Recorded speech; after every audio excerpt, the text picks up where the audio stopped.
ہمارے لیے یہ بات نہایت افسوسناک ہے کہ جوائنٹ پارلیمانی کمیٹی نے وہ رویہ اپنایا پہلے دیا ہے.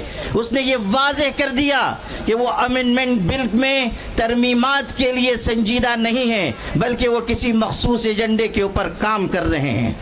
ہماری طرف سے یہ بات جب کہی گئی کہ ہم اس سلسلے میں آگے بڑھیں گے اور احتجاج ہو سکتا ہے اور یہ بھی ممکن ہے کہ شاہین باغ کی طرز پر کوئی احتجاج کیا جائے، تو کہنے والے ایک شخص نے کہا کہ جلیان والا باغ کو نہیں بھولنا چاہیے، ہم ان کو یہ یاد دلانا چاہتے ہیں، ڈائر کے راستے پر چلنا چاہتے ہیں تو سن لیجئے، آپ کی گولیاں کم پڑ جائیں گی، ہمارے سینے کم نہیں پڑیں گے.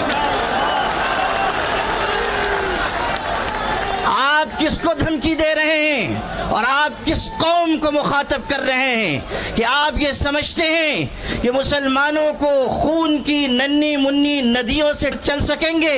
سن لیجئے، ہم وہ ہیں کہ خون کے بحر قلزم سے گزر کر بھی داستان عزم و عزیمت لکھ کر آپ کو دکھا دیں گے. میرے بھائیوں، آج یہ بات کی جا رہی ہے کہ نہ دیں گے. اس وقت کیا ہوا تھا میں یاد دلانا چاہتا ہوں. جب گولیاں چلائی گئیں تو وہاں پر ہندو بھائیوں کی، سکھوں کی، مسلمانوں کی لاشیں ایک دوسرے کے ساتھ ملی ہوئی پڑی ہوئی تھی.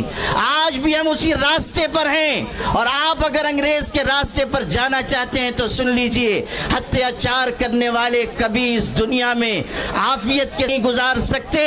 اگر آپ انگریزوں کا راستہ چننا چاہتے ہیں تو سمجھ لیجئے کہ آپ کا انجام بھی وہی ہوگا جو انگریزوں کا انجام ہوا تھا. آل انڈیا مسلم پرسنل لا بورڈ اس ملک کے مسلمانوں کا سب سے متحدہ اور مشترکہ پلیٹ فارم ہے. اگر وہ یہ آواز دے رہا ہے کہ وقف ترمیمی بل کو واپس لیا جائے تو حکومت کو اس بل کو واپس لینا چاہیے.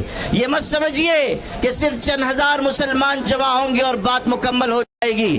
آل انڈیا مسلم پرسنل لا بورڈ آواز دے گا تو پورے ملک کے مسلمان بلکہ انصاف پسند شہری مسلم پرسنل لا بورڈ کی آواز کے ساتھ آواز ملائیں گے. اس لیے آپ سب بھی اس بات کا ہاتھ اٹھا کر عزم کیجئے کہ مسلم پرسنل لا بورڈ جس تحریک کا بھی اعلان کرے گا آپ سب اس کا بھرپور طریقے سے ساتھ دیں گے.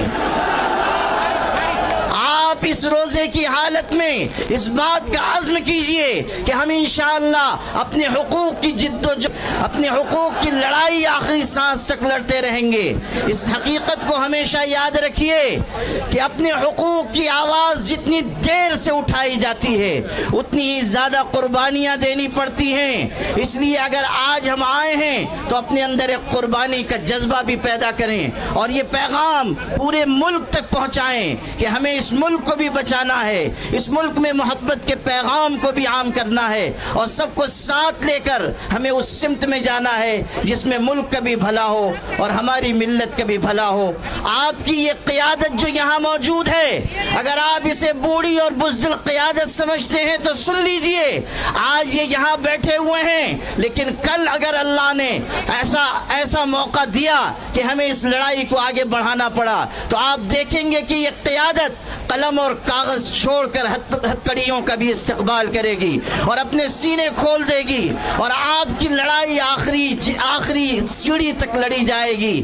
اسی لیے میں یہ کہا کرتا ہوں اپنی قیادت کے بارے میں کہ یہ الگ بات ہے کہ چپ چاپ کھڑے رہتے ہیں، پھر بھی جو لوگ بڑے ہیں بڑے رہتے ہیں. ایسے درویشوں سے ملتا ہے ہمارا شجرہ جن کی ٹھوکر میں کئی تاج پڑے رہتے ہیں. وآخر دعوانا